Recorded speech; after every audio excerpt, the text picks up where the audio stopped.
اللہ تعالیٰ جل شانہ قیامت کے دن ہمارے وجود دوبارہ اٹھائے گا اور اپنے حضور بندوں کو کھڑا کرے گا اور ان سے سوال پوچھے گا۔ یہ نہیں ہے کہ جو مرضی کرتے گئے، ایک آدمی نے ظلم کیا، جبر کیا، زیادتیاں کی، لوگوں کا حق لوٹا، لوگوں کا مال غصب کیا، عزتیں پامال کی، اور اتنا مؤثر تھا کہ عدالتیں وہ خرید لیتا تھا، کچہریاں وہ خرید لیتا تھا، پولیس وہ خرید لیتا تھا، کوئی سے پوچھنے والا نہیں تھا، اس کی بات چلتی تھی، اس کا فون چلتا تھا، اس کا رکا چلتا تھا، عیش و عشرت کی زندگی گزاری اور مر گیا، ہزاروں کے حق غصب کر کے، ہزاروں کا مال ہڑپ کر کے، لوگوں کی آبروئیں لوٹ کے مر گیا اور قبر میں چلا گیا، بس قصہ ختم۔ اب نہ وہ اٹھے گا نہ اس سے حساب لیا جائے گا، تو پھر انصاف کہاں گیا؟ ایک عدالت ایسی ہونی چاہیے کہ جس عدالت میں اس کو بھی پکڑا جائے اور ٹکٹکی پہ باندھا جائے کہ دنیا پر تو کسی نے تجھے پکڑا نہیں، آ اس عدالت میں تیرے خلاف سلطانی گواہ بھی موجود ہیں اور تجھے گناہوں کا، جرم کا بدلہ بھی دیا جائے گا، اور منصف جو ہے وہ انصاف کرے اور ان مظلوموں کو کھڑا کیا جائے کہ دنیا پر تو تمہاری داد رسی کسی نے کی، اس دربار میں تمہاری پوری پوری داد رسی کی جائے گی۔ عقل مانتی ہے کہ ایک ایسا دربار ہونا چاہیے، ایسا احتسابی عمل ہونا چاہیے، ایک ایسی عدالت لگنی چاہیے کہ جس کا کہیں جسے انصاف نہیں ملا اس کو وہاں جا کے انصاف ملے، اور وہ دن قیامت کا دن ہے۔ اس کا یقین زندگی میں نظم پیدا کر دیتا ہے اور تھر تھر بدن کانپتا ہے کہ آج اگر ہم مؤثر بھی ہو جائیں اور کسی کے سامنے جواب دے نہ ہوں، لیکن ایک عدالت تو ہے جہاں ہم نے جواب دہ ہونا ہے اور اپنے ایک ایک عمل کا حساب دینا ہے۔ تو اللہ ارشاد فرماتا ہے کہ اس عدالت کے سامنے تم نے پیش ہونا ہے، تمہارے جوڑ جوڑ کو اللہ تعالیٰ دوبارہ کھڑا کرے گا اور اس کو دوبارہ تخلیق کرے گا اور پیدا کرے گا، اور تم دوبارہ کھڑے ہو جاؤ گے، اس کی حضور پیش ہوگے۔ بل یرید الانسان لیفجر امامہ، بلکہ آدمی چاہتا ہے کہ اس کی نگاہ کے سامنے بدی کرے۔ استغفر اللہ۔ یہ ایک ظالم کافر تھا، وہ حضور کی خدمت میں آیا، کہنے لگا میں نہیں مانتا قیامت آئے گی۔ حضور نے اس کو دلائل دیے، تو جب دلائل کے سامنے بے بس ہو گیا تو کہنے لگا کہ جس قیامت کی آپ بات کرتے ہیں وہ قیامت آ بھی گئی تو میں نہیں مانوں گا۔ اللہ اکبر۔ تو وہ انکار کرنے والوں کی انتہا ہوتی ہے، اور ذرا دیکھیے وہ کیا بول رہا ہے، بل یرید الانسان لیفجر امامہ۔ اس کی سرکشی دیکھیے، اس کا تمرد دیکھیے۔ وہ کہتا ہے اچھا اگر قیامت قائم ہوئی تو یہ گناہ، یہ جرم، یہ بدی، یہ بدکاریاں، یہ ظلم جو میں کرتا ہوں، یہ بدکاریاں رب کے سامنے کروں گا۔ کیسی ڈٹائی ہے، مذاق اڑاتا ہے، تمسخر اڑاتا ہے آخرت کا۔ کہتا ہے جو بدیوں کا کاروبار میں نے گرم کیا ہے، جو بدکاریاں میری زندگی کا معمول ہیں، جو دادے عیش دیتا ہوں، جو عزتوں کو پامال کرتا ہوں، جو غریبوں کے پنجے توڑتا ہوں، جو لوگوں کا حق غصب کرتا ہوں، جو برائیاں کرتا ہوں، اگر قیامت قائم بھی ہو گئی تو میں یہ سارے جرم رب کے سامنے کروں گا، پھر وہ مجھے پکڑ کے دکھائے۔ اللہ اکبر۔ یسأل ایان یوم القیامہ۔ پھر پوچھتا ہے اچھا قیامت کب آئے گی؟ یہ تمسخر کے طور پہ پوچھتا ہے، لاؤ نہ قیامت، کب آئے گی قیامت؟ میں جرم رب کے سامنے کرنا چاہتا ہوں۔ اللہ اکبر۔ اب جواب سنیے۔ اب لفظوں کا ترجمہ اس زور سے کیا ہی نہیں جا سکتا جس زور کے لفظ ہیں۔ وہ کہتا ہے قیامت کب آئے گی؟ میں تو یہ جرم رب کے سامنے کرنا چاہتا ہوں، کوئی قیامت نہیں ہے، مذاق اڑاتا ہے۔ قیامت کب آئے گی؟ آواز آئی، فَإِذَا بَرِقَ الْبَصَرُ وَخَسَفَ الْقَمَرُ وَجُمِعَ الشَّمْسُ وَالْقَمَرُ۔ جب قیامت آئے گی تو آنکھیں چندھیا جائیں گے، چاند بے نور ہو جائے گا، سورج اور چاند اکٹھے ہو جائیں گے۔ یقول الانسان یومئذ این المفر۔ آج جو کہتا ہے کہاں ہے قیامت، اس دن بھاگتا پھرے گا، کوئی پناہ گاہ ہو بتاؤ، کوئی ہے ٹھکانہ چھپنے کا، کوئی پناہ گاہ ہے؟ کلا لا وزر۔ آواز آئے گی کوئی ٹھکانہ نہیں ہے، آج کوئی ٹھکانہ نہیں ہے۔ الی ربک یومئذ المستقر۔ اگر ٹھکانہ ہے تو صرف رب کے پاس ہے، انہیں ٹھکانہ ملے گا جو رب کے بندے ہیں اور اس کی دہلیز پہ آنے والے ہیں۔ ینبأ الانسان یومئذ بما قدم واخر۔ اللہ تعالیٰ اس دن بتا دے گا جو آگے بھیجا اور وہ بھی بتا دے گا جو پیچھے چھوڑا۔ ایک ایک چیز تشت از بام ہو جائے گی. یوم تبلی السرائر فما لہ من قوت ولا ناصر. اللہ فرماتا ہے سارے راز کھل جائیں گے. جو بند کمروں میں جرم کیے داد عیش دیتا رہا وہ بھی کھل جائیں گے، اور پھر کوئی طاقت نہیں ہوگی، کوئی زور نہیں ہوگا، کوئی زر نہیں ہوگا جو اس کو بے نقاب ہونے سے بچا سکے. اے داور حشر میرا نامہ اعمال نہ پوچھ، اس میں کئی پردہ نشینوں کے بھی نام آتے. تو وہ کتنا سخت دن ہوگا. ارشاد فرمایا جائے گا کہ جو آگے بھیجا، جو پیچھے چھوڑا، جو جرم کرتا رہا، جو نیکیاں کی، جو برائیاں کی، سب کچھ تشت از بام ہو جائے گا. بل الانسان علی نفسہ بصیرہ، بلکہ آدمی خود اپنے حال پر اچھی طرح خود آگاہ ہے. ہم اسے نامہ اعمال کے دفتر دیں گے جہاں سب کچھ لکھا ہوگا. قرآن بتاتا جب نامہ اعمال سامنے آئے گا تو وہ بے ساختہ پکار اٹھے گا، ما لہذا الکتاب لا یغادر صغیرۃ ولا کبیرۃ الا احصاها. ہائے اس کتاب کو کیا ہوا، اس نے چھوٹی بڑی کوئی بات نہیں چھوڑی، سب کچھ لکھ دیا. نامہ اعمال سامنے ہوں گے، زمین بولے گی، ہاتھ پاؤں بولیں گے، فرشتے بولیں گے، کرامن کاتبین بتائیں گے یہ کیا کیا جرم کرتا رہا، کیا کیا گناہ کرتا رہا. تو اس دن ہر شے سامنے آ جائے گی. تو یہ تو ثبوت ہوں گے ہی ہوں گے، لیکن اللہ فرماتا ہے ثبوت تو اپنی جگہ، لیکن بل الانسان علی نفسہ بصیرہ. کیا انسان کو خود نہیں پتا کہ وہ کہاں کھڑا ہے؟ اس کو اپنے جرائم کی فہرست خود یاد ہے، اس کے ضمیر پہ خود اس کا بوجھ موجود ہے. اسے یہ نامہ اعمال نہ بتاتے، فرشتے نہ بتاتے، پھر بھی اسے پتا تھا کہ میں کیا ہوں اور کہاں میں نے جرم کیا ہے. وَلَوْ أَلْقَى مَعَاذِيرَهُ. اللہ اکبر. اگر اس کے پاس جتنے بہانے ہوں سب لا ڈالے، جب بھی کوئی اس کا بہانہ نہیں سنا جائے گا. قیامت کا دن ہوگا، دنیا کے اوپر تو بہانوں سے انسان بچ نکلتا ہے. کوئی جھوٹ بول لیا، کوئی جھوٹا گواہ پیش کر دیا، کوئی مکر کر لیا، کوئی رشوت چل گئی، کوئی سفارش کام آ گئی، کوئی بہانہ تراش لیا، بات کو توڑ موڑ کے پیش کر لیا. لیکن قیامت کا جب دن ہوگا تو کوئی نہ جھوٹا گواہ چلے گا، نہ رب کی پولیس رشوت لیتی ہے، نہ وہاں انصاف کے خلاف کوئی کام ہوگا، اور نہ ہی کوئی بہانہ چل سکے گا. اللہ اکبر. دوسری بات مفسرین نے یہ بھی لکھی کہ بعض اوقات یہ ہوتا ہے کہ انسان اپنے گناہ پر، اپنے جرم پر کوئی بہانہ تلاش کر کے لوگوں کو مطمئن کر لیتا ہے. جو اس نے جرم کیا، کسی سے زیادتی کی، کسی کا حق غصب کیا، تو لوگوں نے ملامت کی تو وہ کوئی بہانہ تراشتا ہے اور لوگوں کو مطمئن کر لیتا ہے. بعض کا لاجواب کر دیتا ہے، بعض کا مطمئن بھی کر لیتا ہے. وہ لوگوں کو تو مطمئن کر لیتا ہے لیکن وہ خود مطمئن نہیں ہو سکتا. جس نے جرم کیا ہوتا ہے، جرم اس کو اندر سے ڈستا رہتا ہے، اس کا ضمیر اس کو ٹھوکریں مارتا رہتا ہے، اندر کی بے چینی اسے تنگ کرتی رہتی ہے. اگرچہ وہ دلائل سے، مکر و فریب سے، باتوں کو توڑ موڑ کے عذر کر لیتا ہے، کوئی بہانہ بنا لیتا ہے، لیکن اس کے باوجود اس کے اندر کوئی چین، اندر کوئی اطمینان نہیں ہوتا. اللہ اکبر. تو مجرم بے چین رہتا ہے. آج ہماری بے چینیوں کا ایک سبب ہمارا مالک کی دہلیز سے منہ موڑنا اور بہت سارے دیدہ نادیدہ گناہوں کا ارتکاب کرنا ہے. جب ہم سے سستیاں ہو جاتی ہیں، کوتاہیاں ہو جاتی ہیں، تو وہ گناہ ہمارا پیچھا نہیں چھوڑتے اور ہمیں بے چین اور مضطرب رکھتے ہیں. تو بعض اوقات جو ہے وہ ہم کہتے ہیں کہ پتہ نہیں بے چینی کیا ہے. بے چینی گناہوں کی ہے. گناہ طبیعت میں بے چینی پیدا کر دیتا ہے، سکون نہیں آنے دیتا.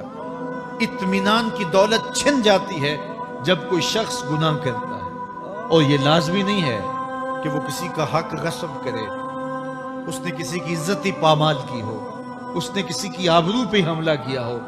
اگر نماز چھوڑی ہے تو بے چینی یہ بھی کم نہیں ہے، یہ رب کی نافرمانی ہے. اگر اس کی نظر بھٹکی ہے تو یہ بھی کم بے چینی نہیں دیتی. اگر اس کا خیال بہکا ہے، اس نے زبان سے کسی کو دکھ دیا ہے، اس نے کسی کے لیے سب و شتم کا انداز اختیار کیا ہے، گالی گلوچ کا رنگ اختیار کیا ہے، تو پھر کیا ہوا کہ یہ بے چینی اندر کو توڑتی رہتی ہے. انسان چلتا پھرتا ہے لیکن اسے طمانیت نہیں ملتی، اسے سکون نہیں ملتا. سکون کب ملے گا؟ سکون تب ملتا ہے جب کسی سے زیادتی کی ہو تو اس سے جا کے معافی مانگ لی جائے، اور اس لجاجت کے ساتھ معافی مانگی جائے کہ وہ مجبور ہو جائے معاف کرنے پہ، تو پھر اندر طمانیت اتر جاتی ہے. اگر رب کی نافرمانیاں کی ہیں تو لیلۃ القدر کے دامن میں اس سے معافی مانگ لو، اتنی لجاجت سے معافی مانگو، اس قدر رو کے معافی مانگو، ترلے منت پہ اتر آؤ، ہاتھ جوڑو، آنسو بہاؤ، چیخو، چلاؤ، رو، اس کی دہلیز سے لپٹ جاؤ، اس سے اپنے گناہوں کی معذرت کرو.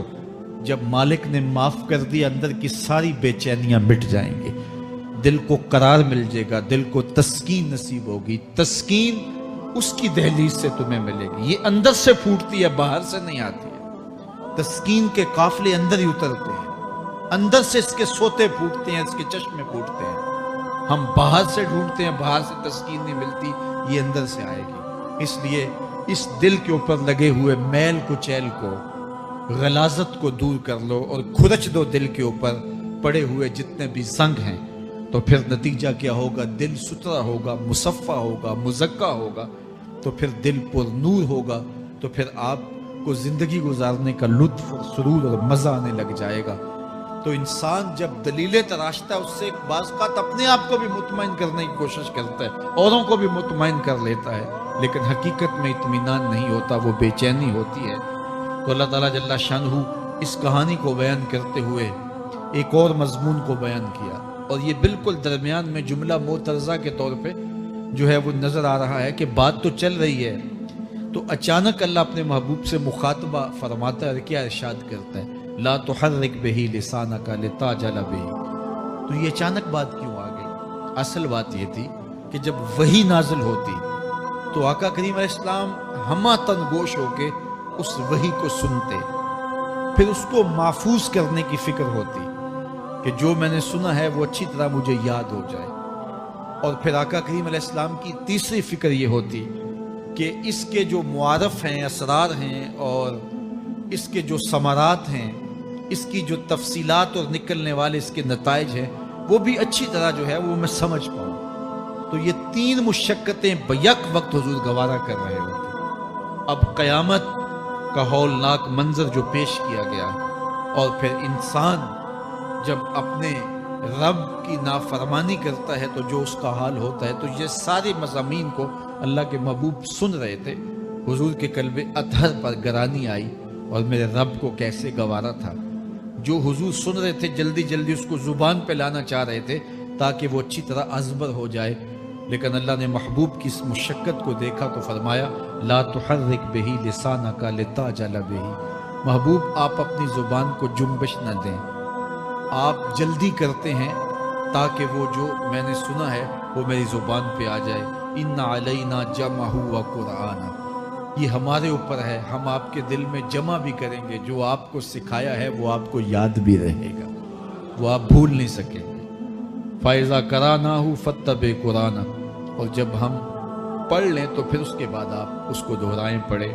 ثُمَّ إِنَّ عَلَيْنَا بَيَانًا، پھر اس کی تفصیل بھی ہمارے ذمہ ہے، اس کا بیان بھی ہمارے ذمہ ہے. اس سے وہ لوگ جو حجیت حدیث کا انکار کرتے ہیں اور پھر وہ کہتے ہیں کہ نہیں بس قرآن مجید کی آیات ہی ہیں، اس کے علاوہ اور کچھ نہیں ہے، وہ من اللہ نہیں ہے، تو یہاں غور کرنا ہے. ثم ان علینا بیانہ فرمایا گیا، پھر ہمارے اوپر ہے اس کا بیان جو آپ کو ہم القاء کریں. اور آقا کریم نے فرمایا، سنن نسائی کی روایت ہے، انما اوتیت القرآن ومثلہ معہ، مجھے قرآن دیا گیا اور قرآن جتنے اور علوم بھی میرے سینے میں رکھے گئے. تو صرف قرآن ہی نہیں اتارا گیا حضور کے سینے میں، حضور کے سینے میں بہت کچھ نازل کیا. حضور کا سینہ گنجینہ ہے اسرار و معانی کا، اور اللہ تعالیٰ جل شانہ نے اپنے محبوب کو بہت کچھ عطا کیا.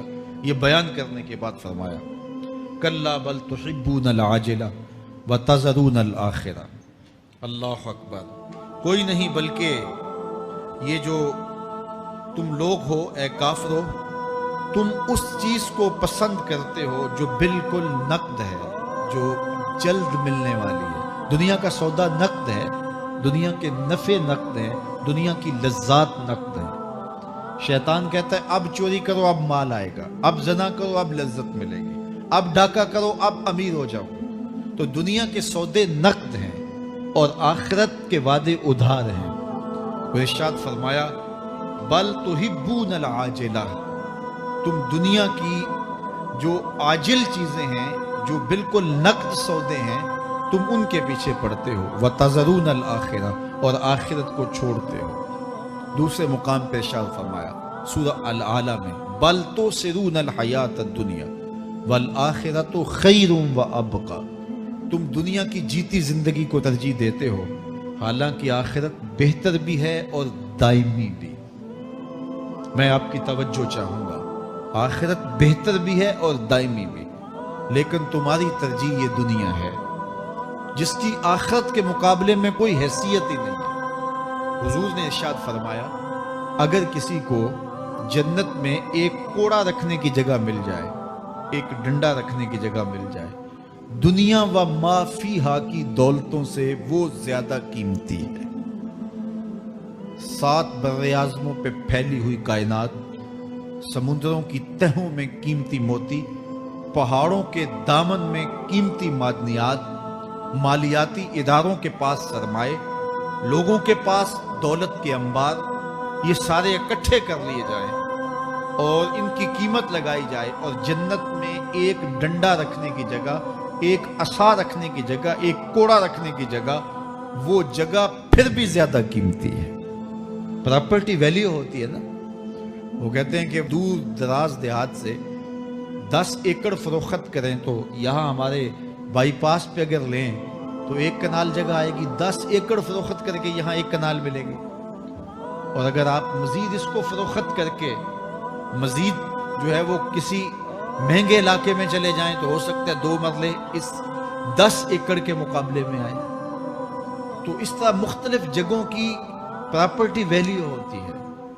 اللہ کے محبوب جنت کی پراپرٹی ویلیو بتا رہے ہیں۔ 7 براعظموں پہ پھیلی ہوئی کائنات کو ایک پلڑے میں رکھیں، پوری دنیا کے اندر جو سرمائے ہیں، جو ماضی میں سرمائے لوگوں نے خرچ کر لیے، جو حال میں موجود ہیں، جو آنے والے ادوار میں لوگوں کے پاس آئیں گے، قارون کا خزانہ اور سرمائے سارے اکٹھے کر کے ایک پلڑے میں رکھ دیں، جنت میں ایک عصا رکھنے کی جگہ پھر بھی زیادہ قیمتی ہے۔ تو پھر دنیا کی آخرت کے مقابلے میں قیمت کیا ہوئی؟ دنیا کی جنت کے مقابلے میں ویلیو کیا ہوئی؟ اور جنت میں سب سے کم جگہ کس کو ملے گی؟ جو سب سے آخر میں جائے گا۔ ظاہر ہے سب سے کم جگہ اسی کے پاس ہوگی جو سب سے آخر میں جہنم کے دھکے کھا کھا کے، رگڑے سہ سہ کے پھر آخر میں جنت میں جائے گا۔ سب سے تھوڑی جگہ اس کے پاس ہوگی۔